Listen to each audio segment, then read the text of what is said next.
eu sou a Carol Nogueira e esse é o Item Mais da CNN. Ao dizer lá dentro do Palácio do Planalto que as eleições do ano que vem só acontecerão do jeito que o presidente Jair Bolsonaro quer, ou seja, com voto impresso, o ministro da Defesa provocou enorme reação contrária. A ameaça dele foi publicada pelo jornal O Estado de São Paulo e confirmada pela CNN. O ministro da Defesa mandou dizer que sem voto impresso não vai ter eleição. A frase foi dita diante de várias pessoas, além do próprio presidente da República dentro do Palácio do Planalto, e chegou rápida aos ouvidos do presidente da Câmara, deputado Arthur Lira. Já estamos no segundo semestre de 2021, mas parece que já é 2022. Tamanho é o destaque que se dá, nesse momento, às eleições do ano que vem. Brasília já entrou numa fase de restabelecer pontes, conexões, formar alianças para a votação de 2022. Em meio a essas conversas, ganham espaço críticas e acusações contra o sistema eleitoral brasileiro. Uma das vozes críticas mais ativas é a do presidente Jair Bolsonaro. Até o ministro da Defesa, general Walter Braga Neto, chefe das Forças Armadas, chegou a classificar como legítima a discussão do voto impresso. No Brasil, as urnas eletrônicas são usadas desde 1996. O Tribunal Superior Eleitoral garante: esse é um sistema seguro. As alegações de supostas fraudes nunca foram provadas. Agora, informação importante sobre a apuração, gente, que a Polícia Federal faz sobre fraudes em urnas eletrônicas. Vamos lembrar que o presidente Jair Bolsonaro tem tentado descredibilizar o sistema eleitoral. No mês passado, a Polícia Federal determinou às superintendências que encaminhassem todas as denúncias de fraudes e apurações já feitas desde 1996, quando as urnas passaram a ser usadas então. Mas até agora, isso não deu em absolutamente nada. Nessa primeira parte do episódio do Item Mais, vamos desmistificar alguns conceitos, explicar para você como funciona o nosso sistema eleitoral e eliminar qualquer dúvida quanto à segurança da urna eletrônica. Para isso, contamos com a grande ajuda do ministro Carlos Veloso. Ele foi presidente do Tribunal Superior Eleitoral, ministro aposentado do Supremo Tribunal Federal e é conhecido como o pai da urna eletrônica. Por isso, mais do que bem-vindo, ministro, uma honra lhe receber aqui no Item Mais. É um prazer, viu, estar com vocês, falando novamente para a nossa gente, para o nosso povo. Muito obrigado. No momento de tantas dúvidas, ministro, muito importante essa conversa para a gente deixar muito claro o quão seguro é o nosso sistema eleitoral. Minha primeira pergunta é exatamente essa: o que garante a segurança da nossa urna eletrônica? Veja, a nossa urna eletrônica, em primeiro lugar, ela não está online, é dizer, ela não está na rede. E não estando online, ela não está sujeita aos ataques dos hackers. O hacker nenhum consegue penetrar na urna eletrônica brasileira, porque a urna eletrônica brasileira não está online. Pode parecer até um atraso em benefício, entretanto, da segurança, de sorte que começamos aí a segurança da nossa urna. E tem mais. Os softwares das urnas eletrônicas são elaborados pelos técnicos do Tribunal Superior Eleitoral, sob a fiscalização dos partidos políticos, sob a fiscalização do Ministério Público, sob a fiscalização da Ordem dos Advogados do Brasil e sob a fiscalização dos cidadãos de modo geral que se interessarem e das entidades técnicas de computador, computadorização, que podem fiscalizar, então, a elaboração dos softwares que serão empregados nas eleições. 6 meses antes das eleições, esses softwares já estão prontos.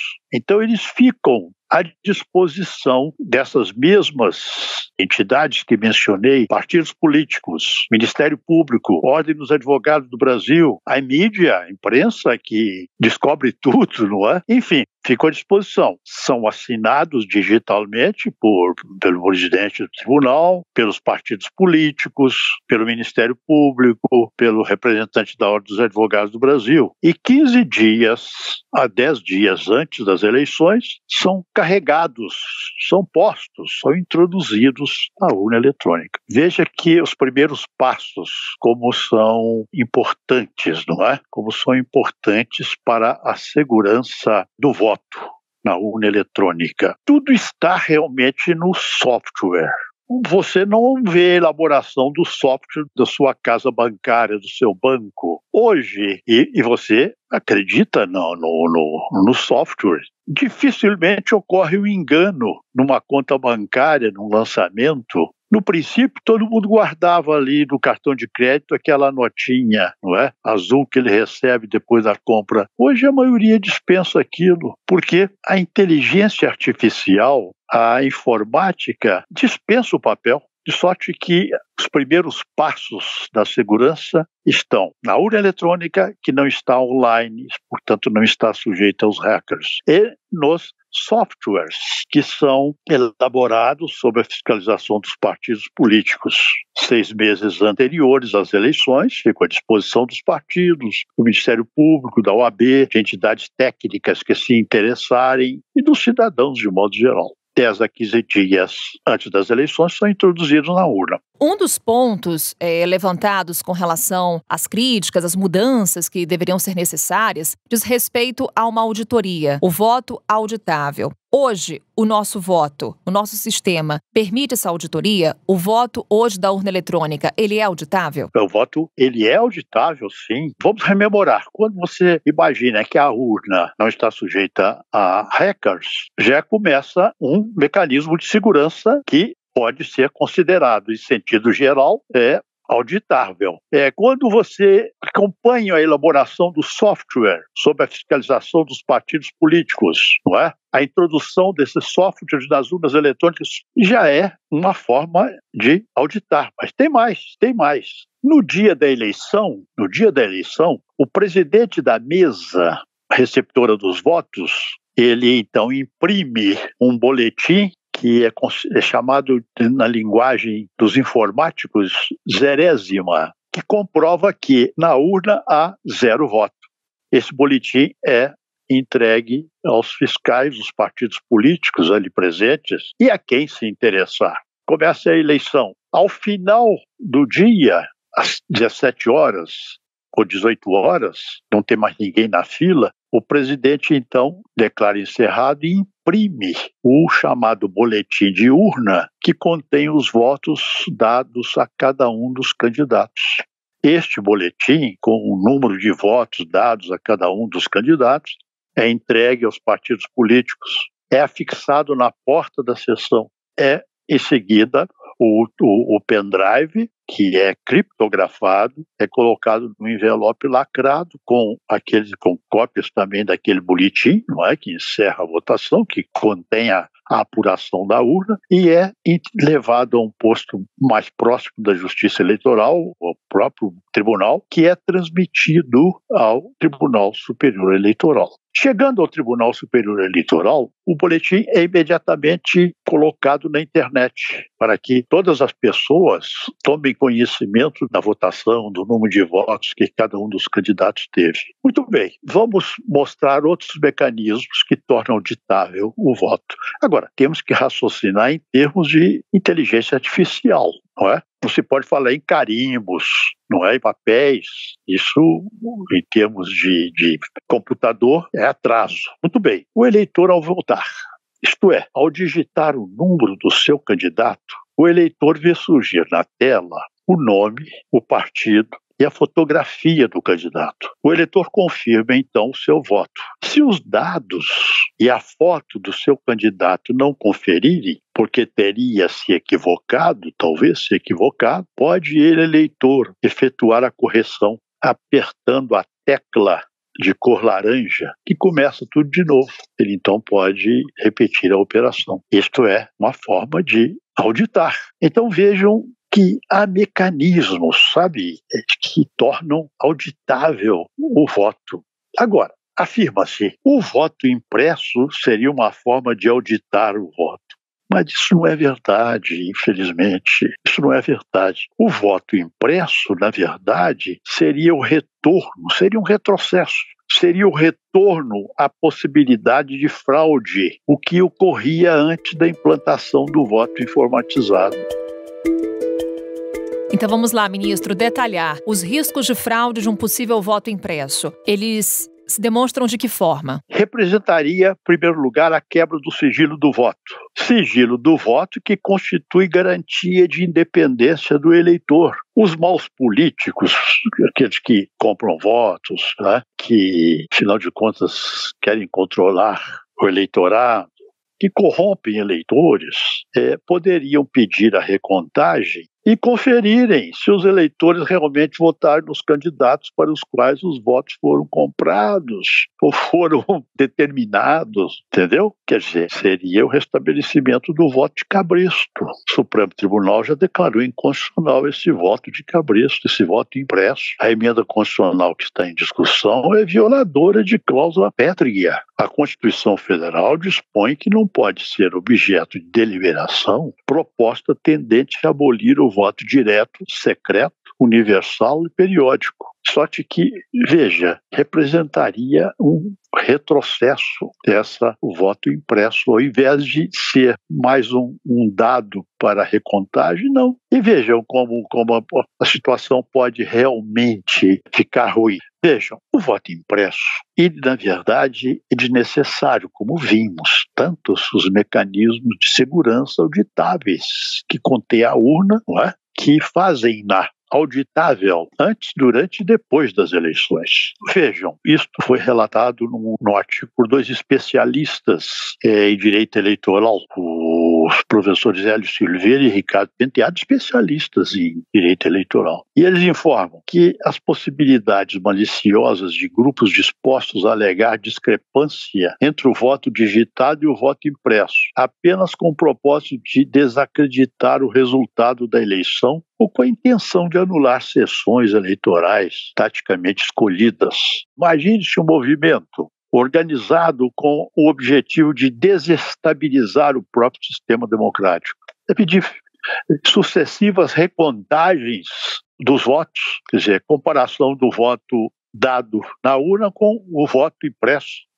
Não tem fim, não teria fim a apuração. E com a quebra do sigilo do voto. De modo que eu penso que seria um retrocesso. Ministro, um outro ponto, uma crítica feita por quem defende esse voto impresso é com relação a outros países que não adotam um sistema semelhante ao do Brasil, esse sistema eletrônico, inclusive se referindo a grandes potências, como, por exemplo, os Estados Unidos. Isso seria uma crítica que faz algum sentido? Olha, primeiro, os americanos não têm a mesma cultura nossa. Infelizmente, a nossa cultura em termos políticos, em termos de política partidária, ela é interessantíssima. A cultura é tirar vantagem nas eleições brasileiras. A vergonha é perder a eleição. Então, tudo que pode ser feito para ganhar uma eleição, infelizmente, é da nossa cultura. Agora, dizer que os Estados Unidos não têm urna eletrônica, isso é uma falácia. Tem sim. Porque são 50 estados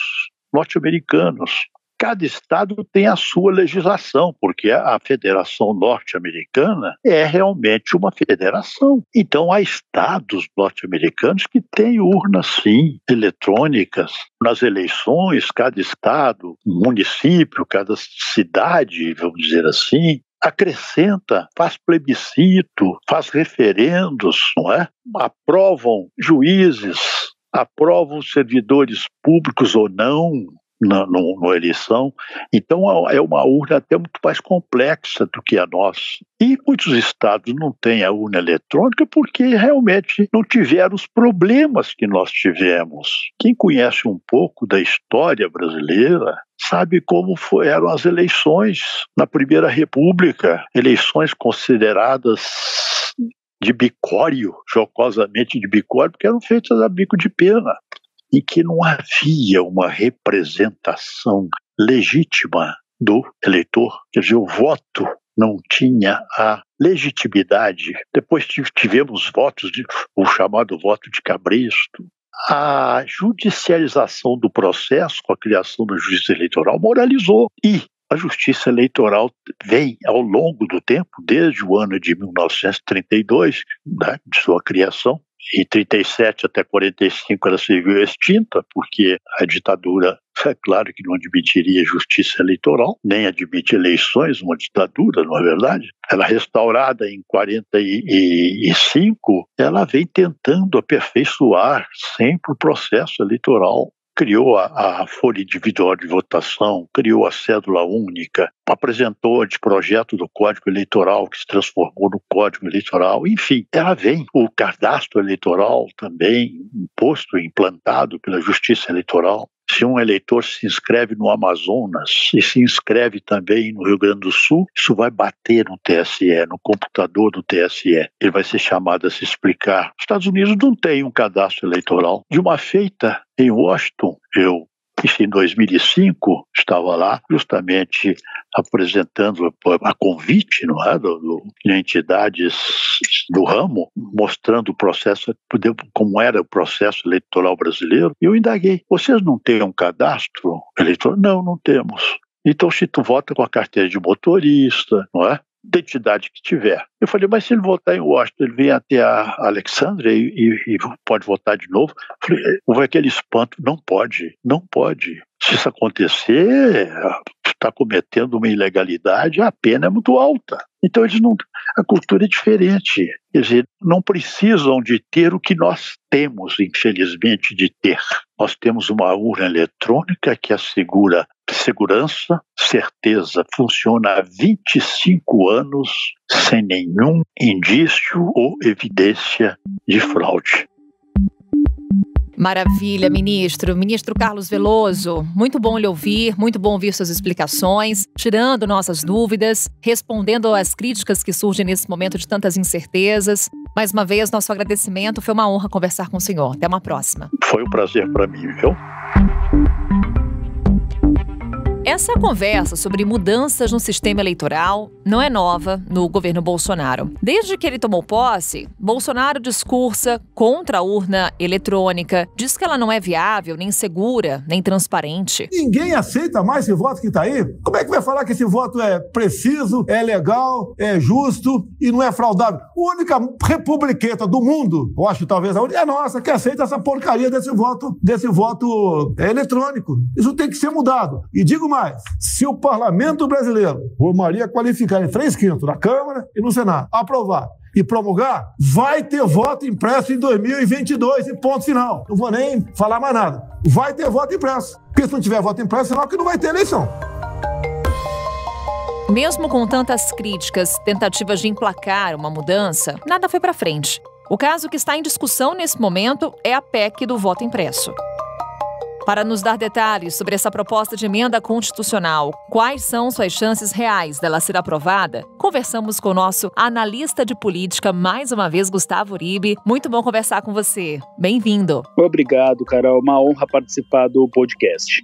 Uribe, queria abordar com você não só o que traz essa proposta de emenda constitucional, mas principalmente o que tem por trás dela, por trás do discurso de defesa de uma mudança na Constituição. Para começar, então, falamos da PEC, no momento em que 11 partidos se mobilizam contra o voto impresso. Quais são as chances reais dessa PEC passar na Comissão Especial da Câmara dos Deputados? A possibilidade dessa proposta de emenda à Constituição ser aprovada é muito remota. Por quê? Porque você tem agora um relatório do deputado federal Felipe Barros sendo analisado na Comissão Especial. A expectativa é de que ele seja votado agora no dia 5 de agosto. Mas o clima na própria Comissão Especial é muito ruim.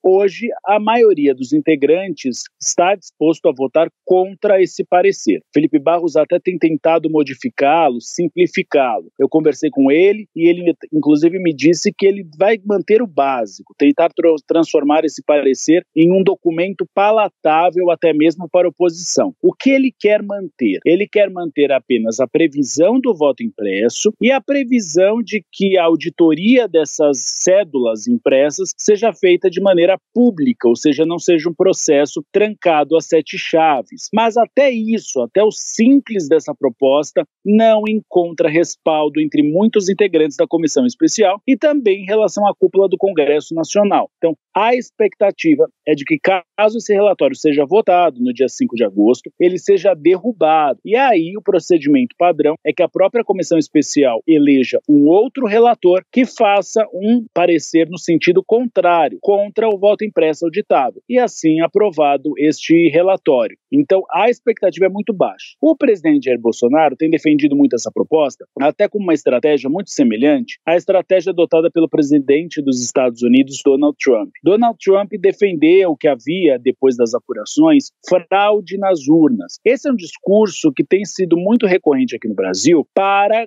quando, caso, um candidato acaba sendo derrotado nas urnas, ou seja, é uma maneira de justificar uma eventual derrota. Isso tem sido adotado, inclusive, por integrantes do Palácio do Planalto. É aquele argumento, caso o presidente Jair Bolsonaro não seja reeleito, ele tem um argumento para que no futuro ele tente uma eleição dizendo que ele foi alvo de uma fraude eleitoral. Esse deve ser o discurso adotado por ele durante toda a campanha eleitoral de 2022. É isso que apontam alguns assessores presidenciais, mesmo que essa proposta de emenda à Constituição não seja aprovada pelo Congresso Nacional. Nessa defesa ferrenha de Jair Bolsonaro pelo voto impresso, acompanhamos muitas críticas ao Tribunal Superior Eleitoral, inclusive a figura de seu presidente, o ministro Luiz Roberto Barroso. Como é que fica a relação entre poderes? A gente consegue mensurar o nível dessa tensão institucional que se formou? A tensão é máxima em relação aos dois. É importante a gente lembrar que o presidente Jair Bolsonaro, pelo menos, tem uma ideia de que ele não pode criticar diretamente um outro poder, porque ele pode criar uma crise institucional. É por isso que as críticas do presidente Jair Bolsonaro são sempre direcionadas a ministros. Em um momento, Luiz Roberto Barroso, em outro momento, por exemplo, Dias Toffoli, enfim, ela é focada em integrantes do Poder Judiciário.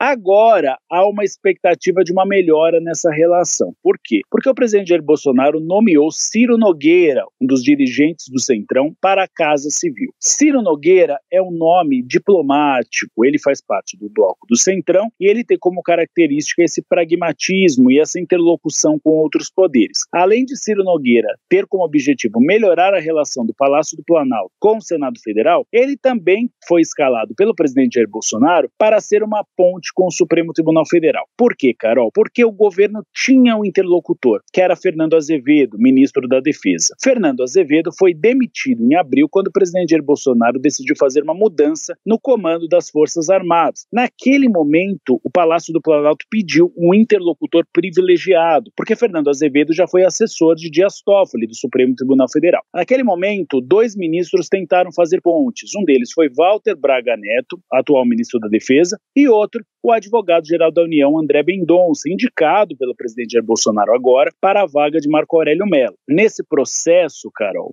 eles até tentaram uma interlocução, mas não tiveram êxito nas palavras de ministros do STF. Já Ciro Nogueira, ele tem uma ótima relação com Gilmar Mendes e Dias Toffoli, e ele foi o padrinho na indicação de Cássio Nunes Marques, o primeiro e único até agora nomeado ministro do STF pelo presidente Jair Bolsonaro. Então, interlocução ele tem. Por isso que a expectativa no Poder Judiciário é que a relação entre os dois poderes melhore um pouco. E depois de muitas críticas, tivemos uma reunião com o presidente do Supremo Tribunal Federal, ministro Luiz Fux. É possível apontar um balanço desse encontro?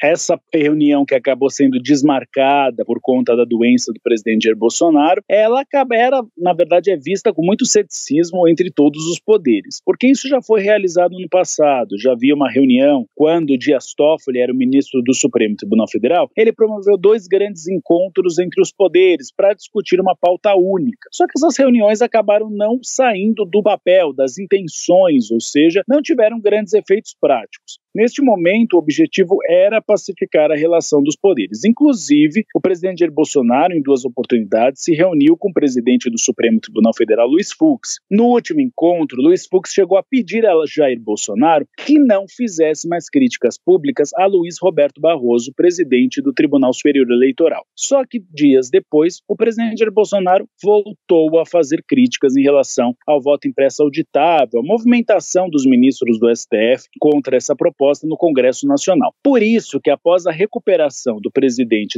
de uma obstrução intestinal, esse novo encontro não foi marcado. Não foi marcado porque há muito ceticismo em relação a ele. O que se espera agora é que a entrada de Ciro Nogueira possa melhorar um pouco a relação entre os poderes. O Palácio do Planalto já tem uma boa relação com o presidente da Câmara, Arthur Lira. Há algumas dificuldades em relação a Luiz Fux e Rodrigo Pacheco, que é o presidente do Senado Federal. Mas Ciro Nogueira vem justamente com esse objetivo, tentar melhorar essa relação. Esse novo encontro não foi marcado, mas espera-se que talvez seja marcado no futuro, mas ainda sob a sombra do ceticismo de que não terá resultados práticos. O ministro Alexandre de Moraes também defendeu o colega de Supremo Tribunal Federal. Abre aspas. Os brasileiros podem confiar nas instituições na certeza de que, soberanamente, escolherão seus dirigentes nas eleições de 2022 com liberdade e sigilo do voto. Não serão admitidos atos contra a democracia e o Estado de Direito por configurar crimes comum de responsabilidade. Fecha aspas.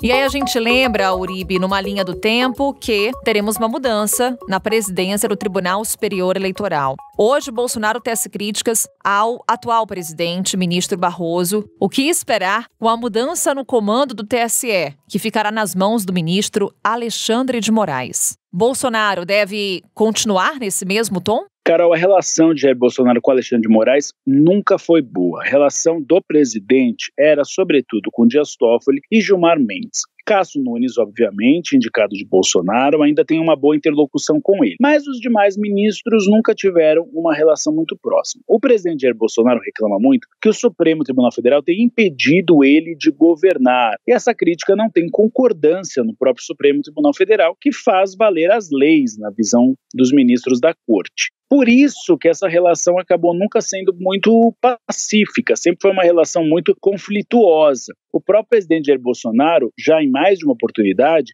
defendeu o impeachment de ministros do STF, numa conversa, por exemplo, com o senador Jorge Cajuru, que acabou sendo divulgada pelo próprio Jorge Cajuru. O presidente faz menção ao impeachment de Alexandre de Moraes. Então não é uma relação boa e não há perspectiva, mesmo com Ciro Nogueira, que essa relação melhore. A expectativa que se tem é que, caso o presidente Jair Bolsonaro faça críticas públicas a ministros do STF no futuro, Ciro Nogueira possa atuar como um bombeiro nos bastidores, ou seja, explicando que se trata de um discurso mais eleitoral, focado nos eleitores mais fiéis do presidente Jair Bolsonaro, mas que isso não significa uma possibilidade de ruptura institucional. Uribe, para a gente encerrar, olhando para 2022, estamos só no segundo semestre de 2021. Precisamos estar atentos ao quê nesse momento quando falamos de eleições? Há 2 pontos que nós temos de ficar de olho. O primeiro, essa votação no dia 5 de agosto do relatório de Felipe Barros sobre o voto impresso auditado. A perspectiva hoje é de que naufrague essa proposta. Mas caso ela passe, aí há uma corrida de obstáculos, Carol. Por quê?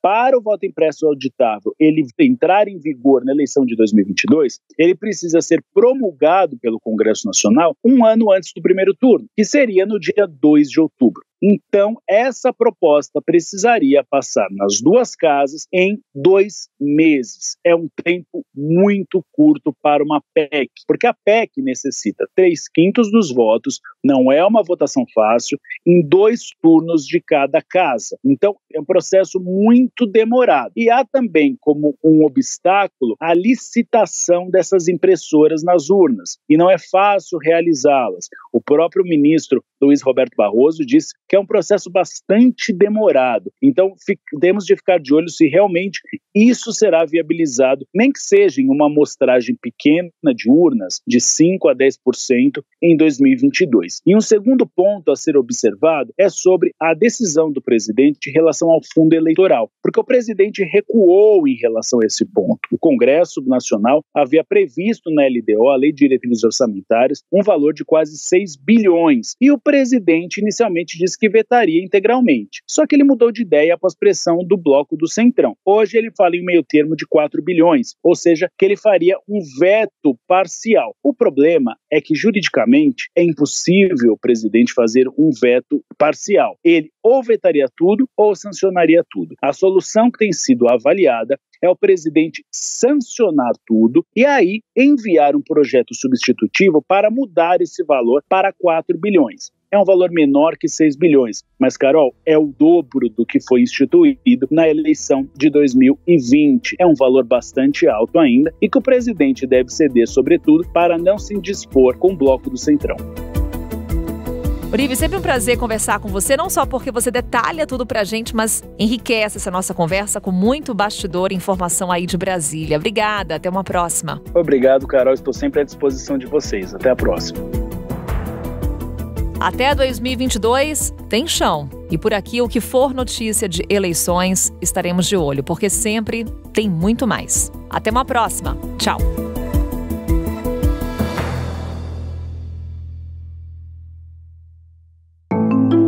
Com a apresentação minha, Carol Nogueira, esse podcast foi produzido pela Maremoto para a CNN Brasil. Roteiro e pesquisa, Daniel Miller. Pauta e produção, Danilo Santana. Operador de gravação, Nathan Kleiman. Edição e sonorização, Murilo Lourenço. Coordenação geral, Paula Weinberg. Coordenação de produto, Verônica Schneider. Coordenação editorial, Diego Toledo. Direção de jornalismo digital, Daniel Tosi. Você também pode ouvir o Item Mais no site da CNN Brasil e aproveite para conhecer os nossos outros produtos em áudio. Acesse cnnbrasil.com.br/podcasts.